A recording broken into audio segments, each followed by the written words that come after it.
But first, we're learning more about this man after deputies say he shot at his wife yesterday afternoon in Augusta County. Hi, everyone. I'm Jansen Silver. That's actually what we're setting up now by putting in these stakes. It looks like really nice snow, but if you throw it out, it just skips right over the top. One suspect was shot and is in custody. He's being treated at a hospital for a gunshot wound. New legislation on Capitol Hill is designed to keep kids safe while they're at school.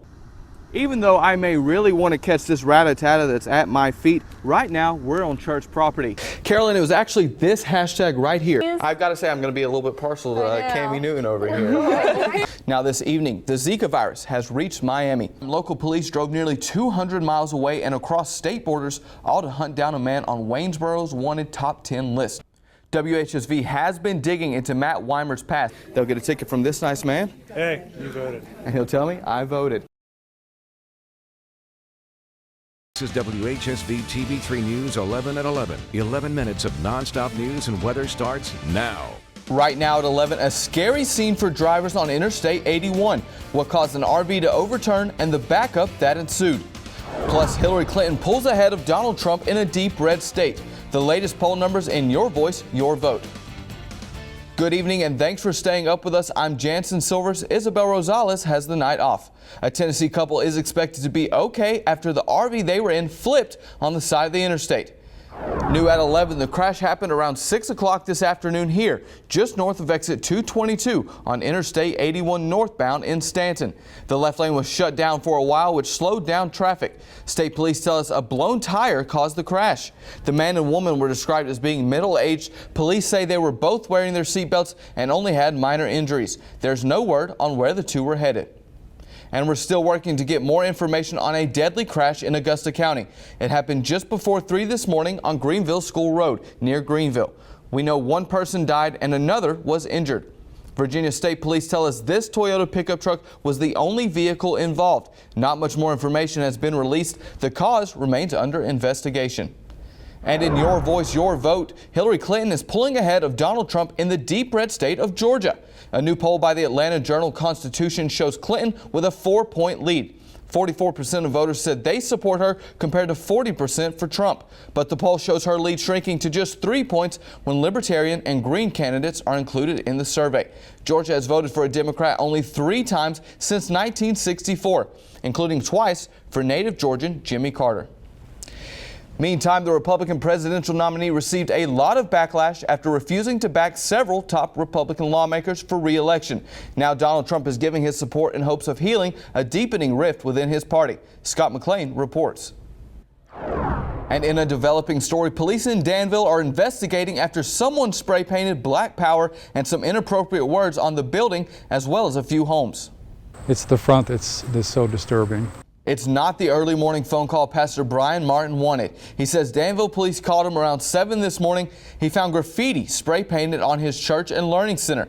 Some saying Black Power and BLM, others too vulgar for television. The congregation spent the better part of the day pressure washing, cleaning and painting, trying to cover what vandals left behind.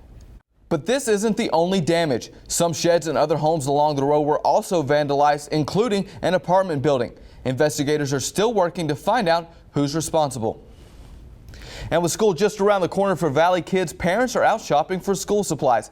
This is, of course, tax-free weekend in the Commonwealth. But we wanted to know just how much will these families be spending. Today, we went to the neighborhood Walmart in Waynesboro to find out. We got supply lists from schools in 5 area school districts. We then got the items listed for a child entering the 4th grade. After tallying up the total cost, here's what we found. Parents of kids in 4th grade in Rockingham County will spend the least amount of money at just under $20. At the under end of the scale, supplies required by one Waynesboro City School will put parents back over $30. We spoke with one woman shopping for her grandchildren who says she's found some great deals. Over on our website at WHSV.com, we broke down our findings item by item. You can also find a list of when schools in the Valley are set to start this year. Would you like to support Stuff the Bus? And there's only one day left for you to make sure Valley kids get a fresh start to school this year. Our Stuff the Bus event will wrap up tomorrow. Volunteers at the Waynesboro Walmart say they've seen a decent turnout so far. Cynthia Pritchard with United Way of Greater Augusta says that while all supplies are welcome, they do need one item in particular. Pritchard says the United Way is trying to collect 75,000 supplies to celebrate their 75th anniversary. Now you can donate here from 9 in the morning until 6 o'clock in the evening, and you can also donate at all these Walmarts across the valley in the towns and cities you see on your screen. We've also put all the information on supplies in need on our WHSV app so you can take it with you while you shop.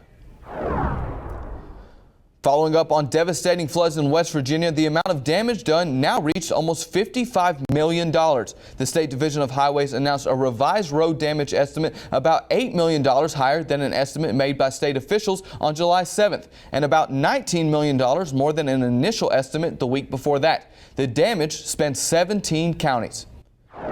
And still to come, more questions surrounding UVA's multi-billion-dollar strategic investment fund.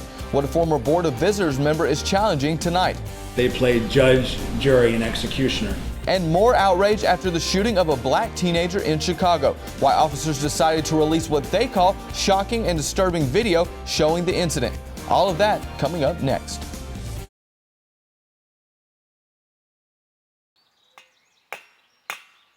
I had that trunk down the tree that was hanging off that utility pole, and Shenandoah Valley Electric Company came out here about a half hour before you did, and I had no choice. They took it down. They were real careful not to damage it so I could put it somewhere else. The day Trump announced, I went to Tractor Supply and started this mural here. And by the time I was done with it, it's like 58 cans of spray paint. Well, I'd say 99% positive, a little negative. You know, sometimes people go by and say, F Donald, and this, young kids, I don't care. Let them do what they want. Freedom of expression. I'm a messenger for Donald Trump. I'm an advocate for Donald Trump. I do it for free, for my love of the country, my love of Donald Trump. If he doesn't win, I'll probably die of a stroke, and I might just give it to you.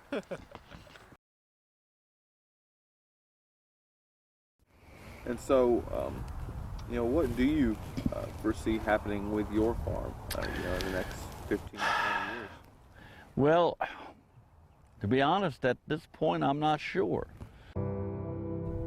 Stephen softly questions what will come of his life's work. Like many farmers in our area, Softly has no family members willing or able to take his farm once he decides to retire. Looking back on it, I've had a good life. Maybe not as prosperous as I'd like for it to have been over the years, but it's been a good life, it's been a wholesome life. Between 2007 and 2012, Virginia lost more than 250 farms a year, even though farmland increased by 200,000 acres. The numbers paint a picture of the small family farm dying out, striking a chord in local farmers' hearts. I have always said over the years that there's no better place to raise a family than on a farm.